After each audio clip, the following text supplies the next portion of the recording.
Bonjour, aujourd'hui on va explorer ensemble une idée toute simple en apparence, mais qui a le pouvoir de complètement changer notre perception de la réalité. On va parler du temps, mais pas comme d'habitude. Alors c'est parti, plongeons directement dans le vif du sujet. Voilà, la fameuse question. C'est direct, c'est un peu bizarre, on est d'accord, et ça nous vient de notre source. C'est ce qu'on pourrait appeler une pirouette mentale, vous savez. Ça nous oblige à voir les choses sous un angle totalement nouveau. L'idée, ce n'est pas que le temps s'arrête, non. C'est que notre expérience du temps, en fait, c'est nous qui nous déplaçons à travers un paysage qui, lui, existe déjà. Cette question, c'est donc notre point de départ. Et je vous rassure tout de suite, il ne s'agit pas de se lancer dans un cours de physique complexe, pas du tout. C'est plutôt une expérience de pensée, une façon un peu ludique de jouer avec ce concept du temps qu'on croit tous connaître par cœur.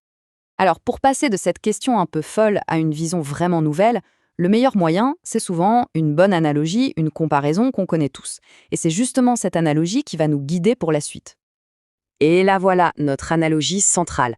Oubliez la rivière qui s'écoule sans fin. Imaginez plutôt le temps comme une carte immense, une sorte de géographie complète, avec ses paysages du passé, ses villes du présent et ses continents inexplorés du futur. Ce tableau, il résume tout parfaitement. À gauche, c'est la vision habituelle. On est assis au bord d'une rivière. Et le courant, c'est le temps qui passe. Le futur, il est en amont. On ne le voit pas encore. Mais à droite, ah là, tout change. Avec la vision de la carte, tout le paysage existe déjà en même temps. Et le point le plus important, c'est qu'on n'est plus passif. On devient des voyageurs. Notre présent, eh bien, c'est juste le petit point bleu, vous êtes ici, sur cette gigantesque carte du temps.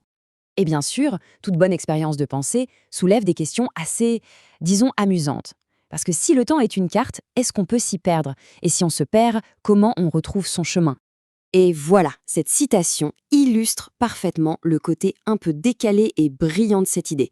Elle pousse l'analogie de la carte jusqu'à sa conclusion logique et assez comique. L'idée d'un GPS temporel, c'est absurde, évidemment, mais c'est une façon géniale d'explorer ce que cette nouvelle perspective implique vraiment. Mais imaginez 2 secondes, un GPS temporel qui nous dirait recalcul de l'itinéraire, tournez à gauche à la prochaine décennie pour éviter la crise de la quarantaine. On pourrait programmer un voyage pour retourner à un concert incroyable de notre jeunesse, ou, encore mieux, prendre une sortie juste avant de tomber sur quelqu'un qu'on veut absolument éviter. Ça transforme nos regrets et nos rêves en simples destinations sur une carte. Bon, on s'est bien amusé avec ce GPS, mais revenons à l'impact plus profond de cette idée.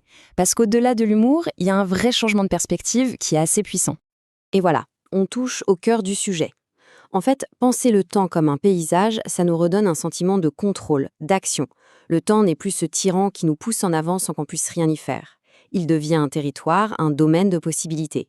Et même si ça reste une métaphore, c'est une pensée incroyablement libératrice. Et c'est sur cette question qu'on va se quitter. Si vous aviez les commandes de cette carte du temps, quelle serait votre toute première destination? Le passé, pour corriger une erreur ou peut-être revivre un moment de pur bonheur? Le futur, par simple curiosité? Ou peut-être juste un instant précis du présent, pour le savourer à 100%? La prochaine étape, c'est cette réflexion. N'hésitez pas à partager votre destination de rêve dans les commentaires, ça serait passionnant à lire. Merci beaucoup de nous avoir suivis et à très bientôt.